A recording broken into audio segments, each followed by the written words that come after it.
யாழி, இன்னைக்கு மித்ரன் நிலாவும் பிசினஸை சூப்பரா ஹேண்டில் பண்ணாங்க. எனக்கு மனசு இப்போ அவ்வளவு நிம்மதியா இருக்குடா. இனிமே நான் முழு நேரமும் உன்னையும் நம்ம குட்டி பாப்பாவையும் மட்டுமே கவனிச்சுக்க போறேன் என்றான் உருகிய குரலில். யாழினி அவனது முகத்தை பார்த்து புன்னகைத்து அவனது நெற்றியில் முத்தமிட்டு, உங்க அன்புதான் அர்ஜுன் இந்த முழு குடும்பத்தோட பலமே என்றாள் ஆத்மார்த்தமாக. அர்ஜுன் பங்களா அன்று இரவு எந்தவித தலைப்புகளும் தடங்கல்களும் இல்லாமல் 3 ஜோடிகளின் எல்லையற்ற காதலோடும் பேரானந்தத்தோடும் ஒரு சொர்க்க பூங்காவாக ஜொலித்துக் கொண்டிருந்தது. மறுநாள் காலை அர்ஜுன் பங்களாவின் தோட்டம் முழுவதும் மல்லிகை பூக்களின் நறுமணமும் குளிர்ந்த அதிகாலை பணியின் இதமும் நிறைந்திருந்தது. யாழினிக்கு தற்போது 4வது மாதம் தொடங்கி இருந்ததால் அவளது முகத்தில் ஒரு தனிப்பட்ட பொலிவும் தாய்மையின் அழகும் கூடியிருந்தது. அர்ஜுன் அவளை மெதுவாக தூக்கத்தில் இருந்து எழுப்பி அவளது கைகளில் மாதுளை ஜூஸை கொடுத்தவன், யாழி, இன்னைக்கு ஹாஸ்பிட்டல்ல உனக்கு ஒரு வழக்கமான செக்அப் இருக்கு, ஞாபகம் இருக்குது இல்ல? ஆபீஸ்ல இன்னைக்கு எனக்கு ஒரு முக்கியமான போர்டு மீட்டிங் இருந்தாலும் நான் சிவா கிட்ட எல்லாத்தையும் ஒப்படைச்சிட்டு உன் கூட வரப்போறேன் என்று அர்ஜுன் அவளது தலையை கோதிவிட்டான். யாழினி ஜூஸை குடித்து கொண்டே, அர்ஜுன், சின்ன செக்அப் தானே, நீலாவும் காவியாவும் என் கூட வரேன்னு சொல்லியிருக்காங்க, நீங்க ஆபீஸ் வேலையை கவனிங்க என்றாள். ஆனால் அர்ஜுன் அவளது பேச்சை தடுத்து, உன்னை விட எனக்கு வேற எந்த வேலையும் முக்கியம் இல்லடா, நான் தான் உன்னை கூட்டிட்டு போவேன் என்று கராராக சொல்லி அவளது நெற்றியில் முத்தமிட்டான். அதே நேரத்தில் கீழே ஹாலில் நிலாவும் காவியாவும் யாழினிக்கு பிடிக்கும் என்று சத்தான திணைப்பொங்கல் தயாரித்து டைனிங் டேபிளில் அடுக்கி கொண்டிருந்தனர். அப்போது மித்ரன் தனது ஆபீஸ் உடையில் கீழே இறங்கி வந்து நிலாவை தனியாக தோட்டத்து பக்கமாக இழுத்து சென்றான். நிலா கையில் இருந்த கரண்டியோடு தடுமாறி அவனது மார்பில் சாய்ந்தவள், மித்ரன், காலையில என்ன இது விளையாட்டு? காவியாக்காங்க கிச்சன்ல இருக்காங்க என்று நிலா பதற மித்ரன் அவளது இடையை சுற்றி தன் கைகளை வளைத்துக் கொண்டான். இருக்கட்டுமே நிலா, இன்னைக்கு அர்ஜுன் மாமா லீவ் எடுக்கிறதுனால ஆபீஸ்ல அந்த புதிய ஆசியன் போர்டு மீட்டிங்க நானும் சிவா அண்ணாவும் தான் லீட் பண்ணணும். சாயங்காலம் வரைக்கும் உன்னை பார்க்கவே முடியாதுடி, அதான் இப்பவே என் எனர்ஜியை ரீசார்ஜ் பண்ணிக்கிறேன் என்று சொல்லி அவளது கன்னத்தில் அழகாக முத்தமிட்டான். நிலா அவனது காதலின் முகம் சிவந்து, பத்திரமா ஆபீஸ் வேலையை முடிச்சுட்டு வாங்க மித்ரன் என்று அவனது சட்டையை சரி செய்து விட்டாள். சிவா தனது கார் சாவியை எடுத்துக்கொண்டு ஹாலுக்கு வந்தபோது காவியா அவனிடம் ஓடி வந்து ஒரு குட்டி டிஃபன் பாக்ஸை கொடுத்தாள். சிவா, இன்னைக்கு ஆபீஸ்ல ரொம்ப பிஸியா இருப்பீங்கன்னு தெரியும், ஆனா நேரத்துக்கு இந்த சாப்பாட்டை சாப்பிட்டுடணும், சரியா என்று அக்கறையாக சொன்னாள். சிவா அந்த பாக்ஸை வாங்கி கொண்டு காவியாவின் கைகளை பற்றியவன், காவியா, யாழினிக்கு செக்அப் முடிஞ்சதும் எனக்கு உடனே போன் பண்ணி விவரத்தை சொல்லுடா என்று கூறி அவளது நெத்தியில் முற்றமிட்டு விடை பெற்றான். மதியம் மருத்துவமனையில் அர்ஜுன் யாழினியின் கையை பிடித்துக்கொண்டு மருத்துவரின் அறைக்கு வெளியே அமர்ந்திருந்தான். நிலாவும் காவியாவும் அவர்களுக்கு துணையாக இருந்தனர். செக்அப் முடிந்து வெளியே வந்த மருத்துவர் அர்ஜுனை பார்த்து புன்னகைத்தார். மிஸ்டர் அர்ஜுன், யாழினி இப்போ ரொம்ப ஆரோக்கியமா இருக்காங்க, குழந்தையோட ஹார்ட் பீட் எல்லாமே பர்ஃபெக்டா இருக்கு, நீங்க அவங்கள நல்லா பாத்துக்கிறீங்கன்னு ரிப்போர்ட்ஸை சொல்லுது என்றார். அதை கேட்டதும் அர்ஜுனின் முகம் நிம்மதியில் மலர்ந்தது. நிலாவும் காவியாவும் யாழினியை கட்டிக்கொண்டு தங்களின் மகிழ்ச்சியை பகிர்ந்து கொண்டனர். அதே நேரத்தில் அலுவலகத்தில் மித்ரனும் சிவாவும் இணைந்து நடத்திய அந்த போர்டு மீட்டிங் மிகப்பெரிய வெற்றியை பெற்றது. புதிய சர்வதேச முதலீட்டாளர்கள் அர்ஜுன் குரூப்ஸின் திட்டங்களை முழுமையாக ஏற்றுக்கொண்டு பெரும் தொகையை முதலீடு செய்ய சம்மதித்தனர். மீட்டிங் முடிந்ததும் மித்ரன் உடனடியாக அர்ஜுனுக்கு போன் செய்து, மாமா, மீட்டிங் சக்சஸ், நம்ம லட்சியம் ஜெயிச்சிடுச்சு என்றான். அர்ஜுன் போனில், சூப்பர் மித்ரா, சிவா, இங்க யாழினியோட ரிப்போர்ட்ஸ் ரொம்ப நல்லா வந்திருக்கு, இன்னைக்கு நமக்கு ரெட்டிப்பு சந்தோஷம், சீக்கிரம் வீட்டுக்கு வாங்க, கொண்டாடலாம் என்றான் உற்சாகமாக. அன்று இரவு அர்ஜுன் பங்களா முழுவதும் விளக்குகளின் வெளிச்சத்தில் ஜொலித்தது. குழந்தைகள் இருவரும் தூங்கிய பிறகு பங்களாவின் அந்த இதமான சூழலில் 3 ஜோடிகளும் தங்களது தனிப்பட்ட காதல் உலகத்தில் இணைந்தனர். சிவா காவியாவை தங்களது அறைக்கு அழைத்துச் சென்று அவளுக்கு பிடித்தமான மல்லிகை பூக்களை அவளது கூந்தலில் சூடிவிட்டான். காவியா, இன்னைக்கு ஆபீஸ்ல பெரிய டீல் ஓகே ஆனதை விட வீட்டுக்கு வந்து உன்னோட இந்த அன்பான அணைப்புல இருக்கிறது தான் எனக்கு பேரானந்தம் என்று அவளது இடையோடு சேர்த்து இருக அணைத்துக் கொண்டான். காவியா அவனது தோளில் சாய்ந்து, நீங்க தான் என் ஒட்டுமொத்த உலகம் சிவா என்று காதலுடன் முணுமுணுத்தாள். தங்கள் அறையில் மித்ர நிலவை தன் மடியில் அமர வைத்து அவளது கூந்தலை வருடி கொண்டிருந்தான். நிலா, இன்னைக்கு ஆபீஸ்ல நீ இல்லாம எனக்கு ஏதோ ஒன்று குறையிற மாதிரியே இருந்துச்சுடா. இனிமே நீ எங்க போனாலும் இந்த மித்ரனையும் கூடவே கூட்டிட்டு போகணும் என்று சொல்லி அவளது இதழ்களில் ஆழமான காதலின் முத்திரையை பதித்தான். நிலா அவனது அணைப்பில் தன்னை மறந்து அவனது மார்பில் சாய்ந்து கொண்டாள். மறுபுறம் அர்ஜுன் யாழினியை தழுவியபடி படுக்கையில் அமர்ந்திருந்தான். அவளது வயிற்றில் மெதுவாக கையை வைத்து, யாழி, இன்னைக்கு ஹாஸ்பிட்டல்ல நம்ம பாப்பாவோட ஹார்ட் பீட்டை கேட்டப்போ எனக்கு கண்ணீரே வந்துருச்சுடா. நீ எனக்கு கொடுத்த இந்த வாழ்க்கைக்கும் இந்த அழகான குடும்பத்துக்கும் நான் எப்பவும் உனக்கு கடமைப்பட்டிருக்கேன் என்று உருகினான். யாழினி அவனது முகத்தை தன் கைகளில் ஏந்தி அவனது கண்களில் இருந்த ஆனந்த கண்ணீரை துடைத்து, நீங்க என் புருஷனா கிடைச்சதுதான் அர்ஜுன், நான் பண்ணிய புண்ணியம் என்று அவனது இதழ்களில் மென்மையாக முத்தமிட்டாள். அர்ஜுன் பங்களாவின் அந்த இரவு 3 ஜோடிகளின் மாறாத பாசத்தோடும் எல்லையற்ற காதலோடும் ஒரு முழுமையான சொர்க்கமாக நீடித்தது. மறுநாள் காலை அர்ஜுன் பங்களாவில் ஒரு புதிய விடியலின் அழகோடு விழித்துக் கொண்டது. நேற்று கிடைத்த இரட்டிப்பு சந்தோஷத்தின் தாக்கம் அனைவரின் முகத்திலும் அப்படியே பிரதிபலித்தது. யாழினிக்கு மருத்துவர் சொன்னபடி நல்ல ஆரோக்கியமான உணவுகளை கொடுக்க வேண்டும் என்பதில் வீடே மிகவும் கவனமாக இருந்தது. அதிகாலையிலேயே அர்ஜுன் எழுந்து யாழினிக்கு தெரியாமல் சமையலறைக்கு சென்றான். அங்கே காவியாவும் நிலாவும் ஏற்கனவே எழுந்து வேலைகளை தொடங்கியிருந்தனர். அர்ஜுனை கையில் கரண்டியோடு பார்த்ததும் காவியா சிரித்து விட்டாள். ஏன்னா காலையிலே சமையல் கட்டுக்குள்ள வந்துட்டீங்க, யாழினிக்கு ஏதாவது ஸ்பெஷலா செய்யணுமா என்று கேட்க அர்ஜுன் கொஞ்சம் வெட்கத்துடன், ஆமா காவியா, யாழிக்கு இன்னைக்கு இந்த ஆப்பிள் மற்றும் ஓட்ஸ் கலந்த கஞ்சியை செஞ்சு கொடுக்கலாம்னு பார்த்தேன், அவளுக்கு இது ரொம்ப பிடிக்கும் என்றான். நிலா உடனே அண்ணனுக்கு தேவையான பாத்திரங்களை எடுத்து கொடுத்து, அண்ணா நீங்க சமைங்க, நாங்க வேணா உங்களுக்கு ஹெல்ப் பண்றோம் என்று பாசத்துடன் சொன்னாள். அர்ஜுன் அன்போடு சமைத்த அந்த கஞ்சியை ஒரு கப்பில் எடுத்துக்கொண்டு தங்களின் அறைக்கு சென்றான். யாழினி அப்பொழுதுதான் மெதுவாக கண்களை திறந்து அமர்ந்திருந்தாள். யாழினி, நான் உனக்காகவே சமைச்சு எடுத்துட்டு வந்திருக்கேன் என்று அர்ஜுன் அவள் அருகே அமர்ந்து ஒரு ஸ்பூனில் அந்த கஞ்சியை எடுத்து அவளுக்கு ஊட்டிவிட, யாழினி அதை சாப்பிட்டு விட்டு நெகிழ்ந்து போனாள். அர்ஜுன், ஒரு பெரிய பிசினஸ் சாம்ராஜ்யத்தையே நடத்துற நீங்க எனக்காக காலையிலே சமைச்சிருக்கீங்கன்னு நினைக்கும் போது என் வயிறு மட்டும் இல்ல, மனசும் நிறைஞ்சிடுச்சுங்க என்று அவளது கண்கள் கலங்க அர்ஜுன் அவளது கண்ணீரை துடைத்து, உனக்காக இத கூட செய்யலனா நான் என்ன புருஷன் யாழி, நீயும் நம்ம பாப்பாவும் நல்லா இருக்கணும், அதுதான் எனக்கு முக்கியம் என்று அவளது நெற்றியில் ஆழமாக முத்தமிட்டான். கீழே ஹாலில் மித்ரனும் சிவாவும் அலுவலகத்திற்கு புறப்பட தயாராகி கொண்டிருந்தனர். நேற்று போர்டு மீட்டிங்கில் கிடைத்த புதிய சர்வதேச முதலீடுகளின் அடுத்த கட்ட லீகல் அக்ரிமெண்ட் வேலைகள் இன்று இருந்ததால் இருவரும் ஃபைல்களை சரிபார்த்து கொண்டிருந்தனர். நிலா மித்ரனின் அருகே வந்து அவனது டை மற்றும் கோட்டை சரி செய்து விட்டவள், மித்ரன், இன்னைக்கு அக்ரிமெண்ட்ல சைன் பண்ணும்போது அந்த தாரிஃப் கிளாஸ்ல ஒரு முறை நல்லா செக் பண்ணிடுங்க என்று ஒரு புத்திசாலி சிஓவாக ஞாபகப்படுத்தினாள். மித்ரன் அவளது கைகளை பற்றி இழுத்து அவளது எதையோடு சேர்த்து அணைத்து கொண்டவன், ஆபீஸ் விஷயத்த ஆபீஸ்ல பாத்துக்கலாம் நிலா, இப்போ கிளம்புற என் மனசுக்கு உன்கிட்ட இருந்து ஒரு சின்ன பூஸ்ட் வேணும் என்று அவளது காதோரம் கிசுகிசுத்து அவளது கன்னத்தில் ஒரு ஆழமான முத்தத்தை பதித்தான். நிலா வெட்கத்துடன் அவனது மார்பில் சாய்ந்து, பத்திரமா போயிட்டு வாங்க என்றாள். அதே நேரத்தில் காரின் சாவியை தேடிக் கொண்டிருக்க காவியா அவனிடம் வந்து சாவியை கொடுத்து அவளது கைகளால் அவனுக்கு பாதாம் பால் கிளாஸை நீட்டினாள். சிவா, இதை குடிச்சிட்டு கிளம்புங்க, அப்புறம் மத்தியானம் அண்ணனை பார்க்க ஹாஸ்பிட்டல்ல இருந்து ஒரு டயட்டிஷியன் வர்றதா யாழினி சொன்னான், நீங்க ஆபீஸ் முடிஞ்சு வரும்போது அண்ணன் சொன்ன அந்த ஸ்பெஷல் பழங்களை மறக்காம வாங்கிட்டு வந்துருங்க என்றால் அக்கறையுடன். சிவா அந்த பாலை குடித்துவிட்டு காவியாவின் முகத்தை தன் இரு கைகளாலும் ஏந்தி, என் பொண்டாட்டி இவ்வளவு பொறுப்பா எல்லாரையும் கவனிச்சுக்கிறத பார்க்கும்போது எனக்கு ரொம்ப பெருமையா இருக்குடா காவியா, நீ கேட்ட எல்லாத்தையுமே நான் சாயங்காலம் வரும்போது வாங்கிட்டு வர்றேன் என்று அவளது நெற்றியில் முத்தமிட்டு விடை பெற்றான். மதியம் அர்ஜுன் பங்களாவிற்கு மருத்துவர் சொன்ன உணவு ஆலோசகர் வந்தார். யாழினிக்கு அடுத்த சில மாதங்களுக்கு என்னென்ன உணவுகள் கொடுக்க வேண்டும் என்ற பட்டியலை அவர் விவரித்த போது அர்ஜுனும் நிலாவும் காவியாவும் மிக தீவிரமாக குறித்து கொண்டனர். யாழினி அதை பார்த்து, டாக்டர், இவங்க 3 பேரும் சேர்ந்து என்ன ஒரு கைதி மாதிரி வீட்டுக்குள்ளேயே வச்சிடுவாங்க போலிருக்கே என்று ஜாலியாக கம்ப்ளைண்ட் செய்ய அங்கே ஒரு அழகான சிரிப்பொலி எழுந்தது.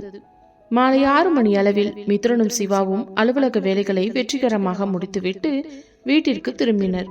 அர்ஜுன் அவர்களை வரவேற்று பிசினஸின் அடுத்த கட்ட நகர்வுகளை பற்றி பேசினான். விக்ரமின் கம்பெனி இணைப்பிற்கு பிறகு சர்வதேச சந்தையில் அர்ஜுன் குரூப்ஸின் பங்குகள் உச்சத்தை தொட்டிருந்தன. அன்று இரவு பங்களாவில் ஒரு நிம்மதியான காதலின் மனம் வீசும் சூழல் நிலவியது. குழந்தைகள் இருவரும் விளையாடிவிட்டு தூங்கிய பிறகு 3 ஜோடிகளும் தங்களது பிரத்யேக காதல் உலகிற்குள் நகர்ந்தனர். சிவா காவியாவை தங்களது அறைக்கு அழைத்து சென்று அவளுக்காக தேடி பிடித்து வாங்கி வந்த ஒரு அழகான பட்டுப்புடவையை பரிசளித்தான். காவியா, நீ இந்த குடும்பத்துக்காக இவ்வளவு உழைக்கிறியே, உனக்காக இந்த சின்ன அன்பு பரிசடி என்று கொடுக்க காவியா அதை ஆசையோடு வாங்கி தன் மார்போடு அணைத்துக் கொண்டாள். சிவா அவளை பின்னால் இருந்து அணைத்து அவளது கழுத்து வளைவில் முத்தமிட்டு, இந்த உலகத்துல எனக்கு கிடைச்ச ஆகச்சிறந்த பொக்கிஷம் நீதாண்டா என்று உருகினான். அதே நேரம் காவியா அவனது அணைப்பில் உருகி தன் காதலை மௌனமாக வெளிப்படுத்தினாள். தங்கள் அறையில் மித்ரன் நிலாவை தன் மடியில் தூக்கி அமர வைத்தான். நிலா, இன்னைக்கு ஆபீஸ்ல அந்த புதிய அக்ரிமெண்ட்ல நீ சொன்ன மாதிரியே எல்லா கிளாஸ்களையும் செக் பண்ணிட்டு தான் சைன் பண்ண. பிசினஸ்ல நீ என் பார்ட்னரா இருக்கிறது எனக்கு எவ்வளவு பெரிய பலம் தெரியுமா என்று அவளது கூந்தலை கோதினான். நிலா அவனது கழுத்தை கட்டிக்கொண்டு, பிசினஸை விட உங்க இதயத்துல எனக்கு இருக்கிற அந்த பார்ட்னர்ஷிப் தான் மித்ரன் எனக்கு ரொம்ப முக்கியம் என்று சொல்ல மித்ரன் அவளது இதழ்களில் காதலின் ஆழமான முத்திரையை பதித்தான். மறுபுறம் அர்ஜுன் யாழினியை தன் மார்போடு சாய்த்து படுக்க வைத்திருந்தவன் அவளது வயிற்றில் மெதுவாக கையை வைத்து வருடி, யாழி, இன்னைக்கு நீ அந்த கஞ்சியை சாப்பிட்டப்போ உன் முகத்துல இருந்த அந்த திருப்தி தாண்டா என் வாழ்க்கையோட ஆக பெரிய நிம்மதி. நம்ம பாப்பா உள்ள ரொம்ப சந்தோஷமா வளருதுன்னு என் மனசு சொல்லுது என்றார் நெகிழ்ச்சியுடன்.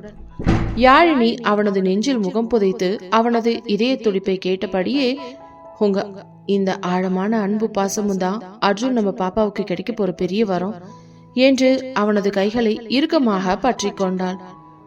அர்ஜுன் பங்களா அன்று இரவு வரப்போகும் வாரிசின் எதிர்பார்ப்பிலும் 3 ஜோடிகளின் மாறாத எல்லையற்ற காதலிலும் நனைந்து ஒரு சொர்க்கலோகமாக ஜொலித்தது. மறுநாள் காலை அர்ஜுன் பங்களாவில் ஒரு புதிய விடியலின் அமைதியும் கலகலப்பும் ஒன்றாக கலந்திருந்தது. யாழினிக்கு இப்போது 5 மாதங்கள் தொடங்கவிருந்ததால் அர்ஜுன் அவளது ஆரோக்கியத்தில் இன்னும் கூடுதல் கவனம் செலுத்த தொடங்கினான். காலையிலேயே அவளுக்கு தேவையான சத்தான பழச்சாற்றை தயாரித்துக் கொண்டு அர்ஜுன் அறைக்குள் வந்தான். யாழினி அப்பொழுதுதான் ஜன்னல் வழியே தெரிந்த தோட்டத்து ரோஜா செடிகளை ரசித்துக் கொண்டிருந்தாள். அர்ஜுன் அவள் அருகே வந்து அமர்ந்து அந்த பழச்சாறு கிளாஸை அவளிடம் நீட்டினான். யாழி, இன்னைக்கு ஆபீஸ்ல ஒரு முக்கியமான டெக்னிக்கல் ஆடிட் இருக்கு. மித்ரனும் சிவாவும் அதை நேர்ல நின்று பார்க்க போறாங்க. நான் இன்னைக்கும் வீட்லயே இருந்து உன்னை கவனிச்சுக்கலாம்னு இருக்கேன் என்றான். அவனது தோலை மெதுவாக வருடியபடி யாழினி அந்த ஜூஸை குடித்துக் கொண்டே அவனை பார்த்து புன்னகைத்தவள், அர்ஜுன், நீங்க எப்பவும் இப்படி வீட்லயே இருந்தா ஆபீஸ் வேலை என்ன ஆகுறது? நீலாவும் காவியாவும் இன்னைக்கு முழு நாளும் என் கூடவே இருக்க போறதா சொல்லியிருக்காங்க. நீங்க நிம்மதியா ஆபீஸ்க்கு போயிட்டு வாங்க என்றாள் அன்போடு. அர்ஜுன் அவளது பிடிவாதத்தை பார்த்து சிரித்துவிட்டு அவளது நெற்றியில் ஒரு மென்மையான முத்தத்தை பதித்து, சரிடா, நீ சொல்றதுக்காகவே இன்னைக்கு ஆபீஸ்க்கு போற. ஆனா மதியம் நான் உனக்கு கண்டிப்பா போன் பண்ணுவேன் என்றான்.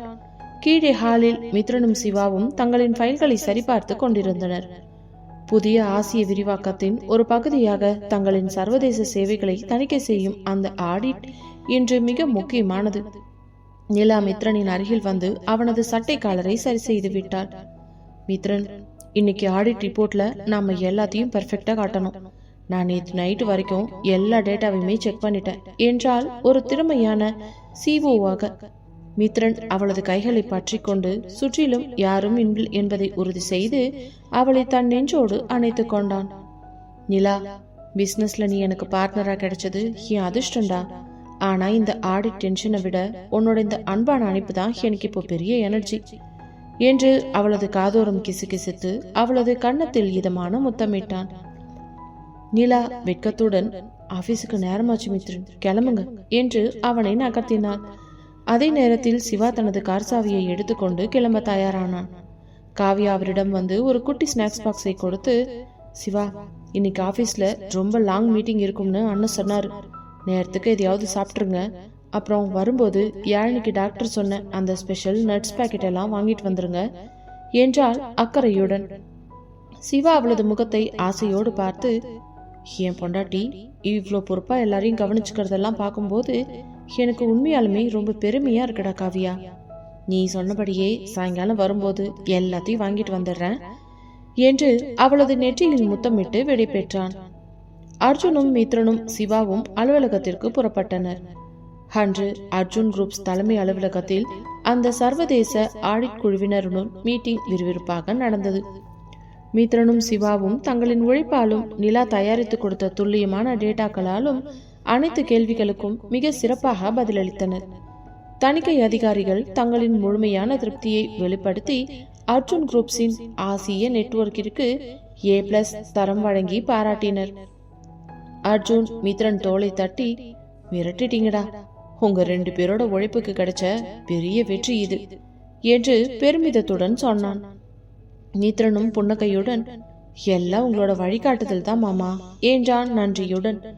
மாலை அனைவரும் பங்களாவிற்கு திரும்பிய போது வீடே ஒரு திருவிழா போல காட்சியளித்தது. ஆடிட் வெற்றி செய்தி கேட்டு யாழினியும் நிலாவும் காவியாவும் ஹாலில் காஃபியுடன் காத்திருந்தனர். அர்ஜுன் உள்ளே நுழைந்ததும் நேராக யாழினியிடம் சென்று, யாழி, நம்ம கம்பெனிக்கு இன்னைக்கு அந்த சர்வதேச அளவுல மிகப்பெரிய அங்கீகாரம் கிடைச்சிருக்குதுடா என்று சந்தோஷமாக சொன்னான். யாழினி அவனது கைகளை பற்றி கொண்டு, எனக்கு தெரியும் அர்ஜுன், நீங்க தொட்டதெல்லாம் துவங்கும் என்று பெருமையோடு பார்த்தாள். அன்று இரவு பங்களாவில் ஒரு நிம்மதியான காதலின் மனம் வீசும் சூழல் நிலவியது. குழந்தைகள் இருவரும் விளையாடிவிட்டு தூங்கிய பிறகு 3 ஜோடிகளும் தங்களது பிரத்யேக காதல் உலகிற்குள் நகர்ந்தனர். தங்கள் அறைக்கு சென்ற மித்ரன் நிலாவை அப்படியே அள்ளி தன் மடியில் தூக்கி அமர வைத்தான். நிலா, இன்னைக்கு ஆடிட்ல நாம ஜெயிச்சதுக்கு முழு காரணமே நீ நேற்று நைட்டு வரைக்கும் உட்கார்ந்து ரெடி பண்ணின அந்த டேட்டா தான்.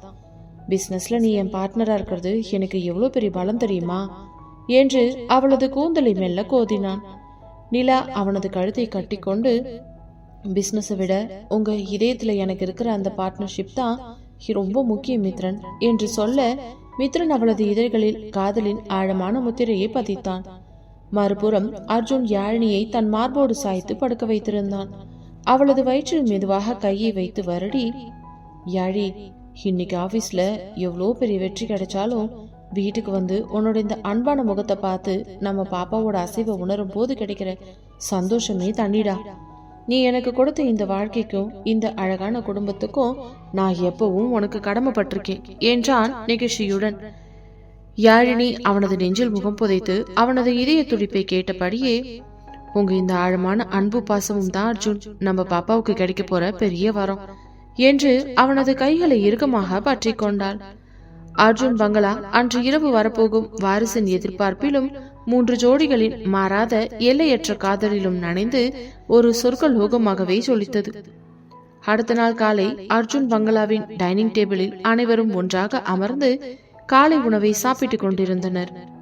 அர்ஜுன், யாழினி, மித்ரன், நிலா என அனைவரும் பிசினஸ் பற்றியும் யாழினின் உடல் நலம் பற்றியும் பேசிக் கொண்டிருக்க, சிவா மட்டும் ஏதோ ஒரு தீவிரமான சிந்தனையில் தன் தட்டையே பார்த்தபடியே அமர்ந்திருந்தான். அவனது முகத்தில் இருந்த அந்த யோசனையை கவனித்த அர்ஜுன் தன் காஃபி கப்பை கீழே வைத்துவிட்டு அவனை கூப்பிட்டான்.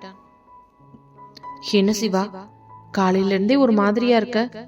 ஆபீஸ்ல ஏதாவது பிரச்சனையா, இல்ல வேற ஏதாவது விஷயமா என்று அர்ஜுன் கேட்க, சிவாவின் அருகில் அமர்ந்திருந்த காவியாவும் அவனது கையை பற்றி கொண்டு கவலையோடு பார்த்தாள். அவளது மடியில் தங்களின் செல்ல மகன் வித்யுத் குட்டி அமர்ந்து இட்லியை பிசைந்து விளையாடி கொண்டிருந்தான். சிவா ஒரு பெருமூச்சு விட்டு அனைவரையும் பார்த்தவன், அது மச்சான், நான் பேசிக்கா ஒரு டாக்டர்ன்றதும் உங்க எல்லாருக்கும் தெரியும். இப்போ காவியாவுக்கும் நிலாவுக்கும் ஹெல்ப் பண்ணணும்னு தான் நான் தற்காலிகமா ஆபீஸ் வேலைகளை பார்த்துக்கிட்டு இருக்கேன். ஆனா நேத்து நைட்டு எனக்கு மெடிக்கல் கவுன்சில்ல இருந்து ஒரு முக்கியமான மெசேஜ் வந்துச்சு. தென்காசி பக்கத்துல இருக்க ஒரு கிராமத்துல ஒரு வாரத்துக்கு பிரம்மாண்டமான இலவச மருத்துவ முகாம் ஒன்ன அரேஞ்ச் பண்ணிருக்காங்க.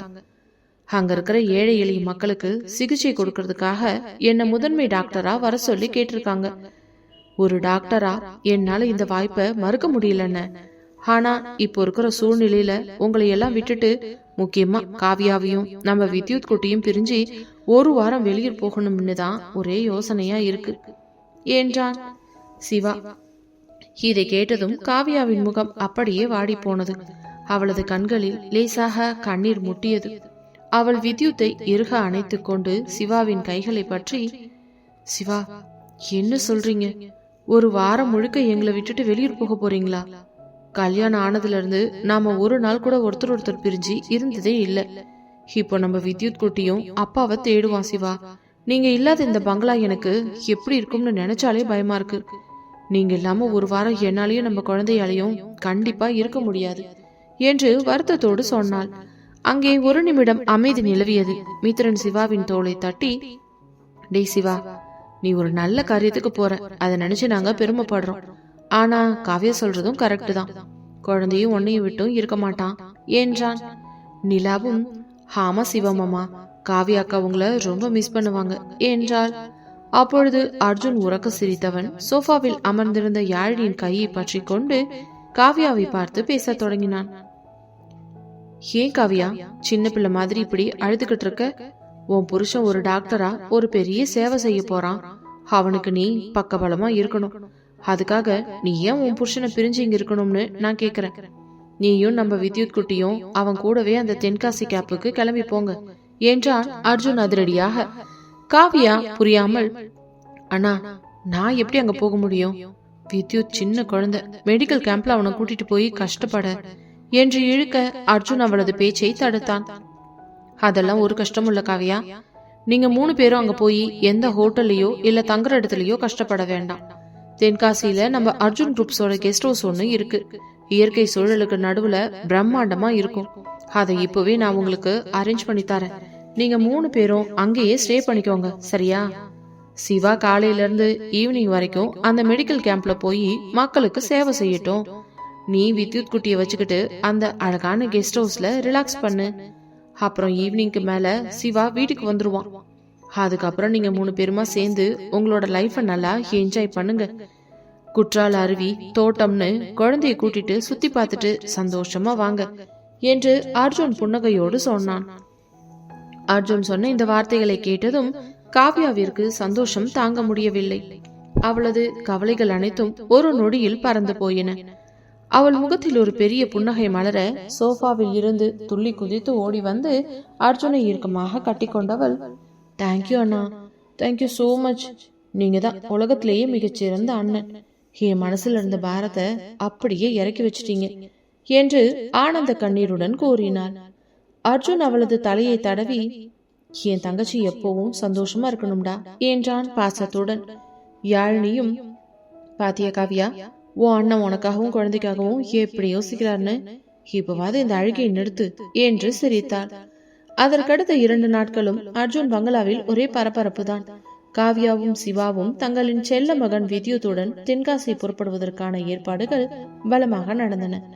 நிலாவும் காவ்யாவும் சேர்ந்து பெரிய லக்கேஜ் பேக்குகளை எடுத்து வைத்து சிவாவுக்கு தேவையான மருத்துவ கோட்டுகள், ஸ்டெத்தோஸ்கோப், காவ்யாவின் உடைகள் மற்றும் வித்யுத் குட்டிக்கு தேவையான பால் பவுடர், டாய்ஸ், ஆடைகள் என அனைத்தையும் ஒவ்வொன்றாக அடுக்கி வைத்தனர்.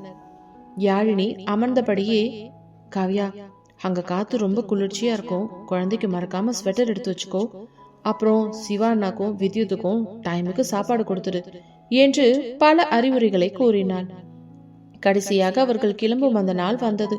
பங்களாவின் போர்டிகோவில் கருப்பு நிற இனோவா கார் தயாராக நின்றது. டிரைவர் லக்கேஜ் பேக்குகளை எல்லாம் காரின் பின்னால் எடுத்து அடுக்கினார். சிவா ஒரு கேஷுவலான ஜீன்ஸ் மற்றும் டி ஷர்ட்டில் ஸ்மார்ட்டாக இருக்க, காவ்யா ஒரு அழகான சுடிதாரில் தேவதையை போல கிளம்பி வந்தாள். அவளது கைகளில் வித்யுத் குட்டி ஒரு குட்டி தொப்பியை போட்டுக்கொண்டு கலகலப்பாக சிரித்து கொண்டிருந்தான். அர்ஜுன், யாழினி, மித்ரன், நிலா என அனைவரும் வாசலுக்கு வந்து அவர்களை வழி அனுப்ப நின்றனர். ஆராதனா குட்டி ஓடி வந்து, சிவமாமா, காவியாத்த, தம்பிய பத்திரமா கூட்டிட்டு போங்க.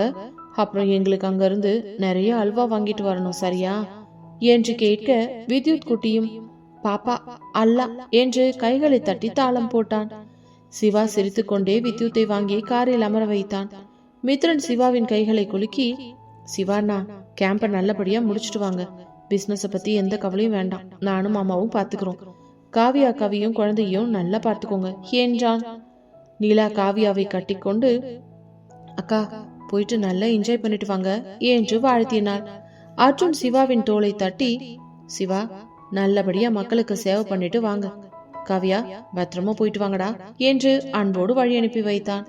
யாழினி காவியாவின் கைகளை பற்றி, பயணம் நல்லபடியா அமையட்டும் காவியா என்றாள். சிவாவும் காவியாவும் வித்யுத் குட்டியுடன் அனைவரிடமும் ஆசை பெற்று கைகளை அசைத்தபடி காரில் ஏறினர். கார் மெதுவாக அர்ஜுன் பங்களாவின் பிரம்மாண்ட நுழைவாயிலை கடந்து தென்காசியை நோக்கி புறப்பட்டது. காரின் உள்ளே சிவா காவியாவின் கைகளை தன் கைகளுக்குள் அடக்கிக் கொண்டு அவளது கண்களை பார்த்தான். அவனது மடியில் வித்யுத் குட்டி ஜன்னல் வழியே வேடிக்கை பார்த்து கொண்டிருக்க, இப்போ சந்தோஷமா காவியா? அர்ஜுன் மட்டும் இந்த ஐடியாவை கொடுக்கலனா நான் உங்களை எவ்வளவு மிஸ் பண்ணிருப்பேன் தெரியுமா என்றான் காதலோடு. காவியா அவனது தோளில் தன் தலையை சாய்த்து கொண்டு, எனக்கு இப்போ ரொம்ப ரொம்ப சந்தோஷமா இருக்கு சிவா.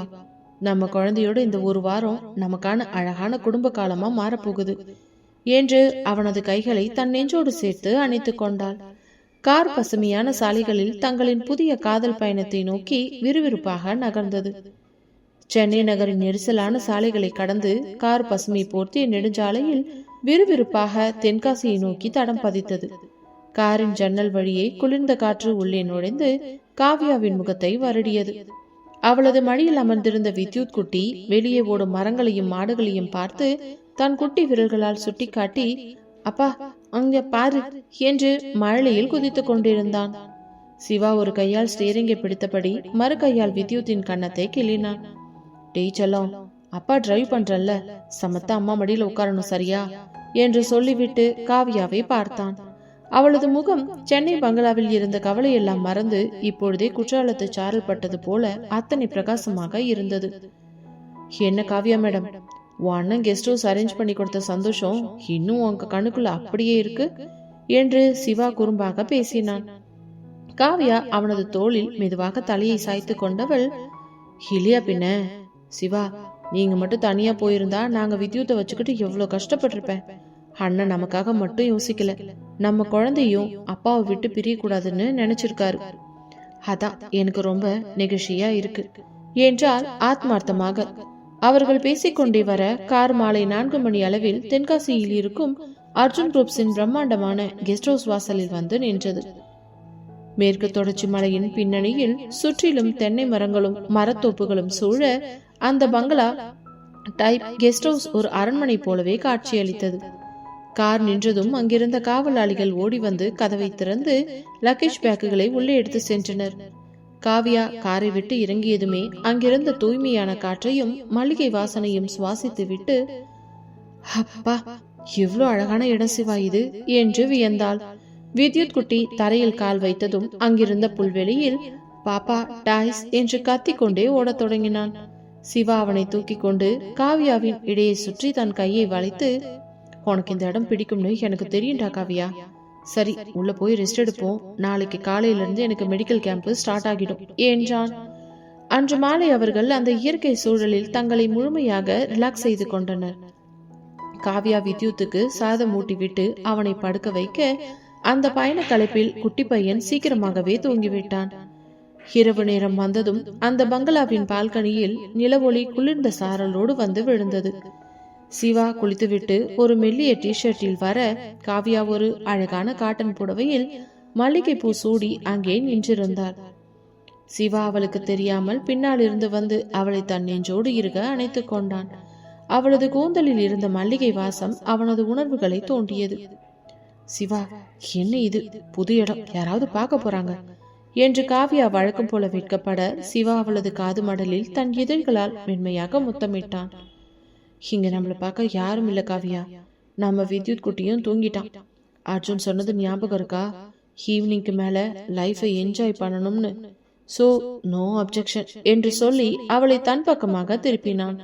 அவளது அழகான கண்களை ஆழமாக பார்த்து அவளது இதழ்களில் காதலின் ஒட்டுமொத்த பாசத்தையும் முத்தமாக பொழிந்தான். காவியா அவனது மாறாத காதலில் தன்னை மறந்து அவனது மார்பில் சாய்ந்து கொண்டாள். அந்த தென்காசி இரவின் குளிர்ச்சி அவர்களின் காதலின் சூட்டில் மெல்ல மெல்ல உருகத் தொடங்கியது. மறுநாள் காலை சிவா தனது வெள்ளை நிற மருத்துவ கோட் மற்றும் ஸ்டெத்தோஸ்கோப்பை அணிந்து கொண்டு கம்பீரமாக தயாரானான். காவியா அவனுக்கு சூடாக டிஃபன் ஊட்டிவிட்டு அவனது பேக்கை கையில் கொடுத்தாள். சிவா, கிராமத்து மக்கள் நிறைய பேர் வருவாங்க, எல்லாரையும் நல்லா பாத்துக்கோங்க, மதிய சாப்பாட்டுக்கு நான் உங்களுக்கு போன் பண்றேன் என்றாள் ஒரு பொறுப்பான மனைவியாக.